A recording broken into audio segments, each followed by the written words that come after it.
So to get started, what are the actual historical mentions of Yasuke?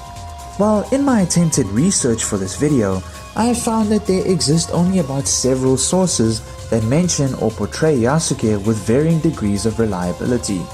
Some of these include letters written by Jesuit missionaries such as the annual reports and letters of Louis Frois and Lorenzo Messia, which were collected and published in 1598, as well as those written by Japanese chroniclers such as Ota Gyuichi, who wrote an account of Oda Nobunaga's life, titled Shincho Koki, as well as the diary entries of Matsudaira Ietada, who would become a retainer of future shogun Tokugawa Ieyasu, who had observed and met Yasuke while still under service to Nobunaga. According to these sources, the African man who would become known as Yasuke by the Japanese arrived in their lands accompanying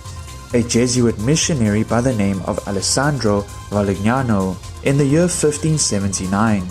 Based on physical descriptions by both Ota and Matsudaira, some historians have proposed that he may have come from South Sudan. However, there are other historians that say he could have come from either Angola or Mozambique, since these were Portuguese colonies at the time, leading some to believe that he may have been a slave. But in the actual historical records, such as those I have presented here, there is no mention of him ever being a slave, with many historians speculating that he may have been employed as a bodyguard to Valignano, who had gone to Japan at the bequest of Pope Gregory XIII to inspect the Roman Catholic missions in Asia. This journey would have taken them from the Portuguese colonies of Cochin City in India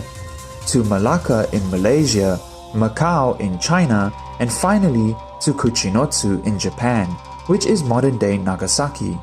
Upon arriving in Japan, it is said that the Japanese were so awestruck by this tall, dark-skinned man that when Nobunaga received word of his appearance and eventually arrived to see the sight for himself, ordered that some of his servants were to wash the African man, thinking that his skin was covered in ink.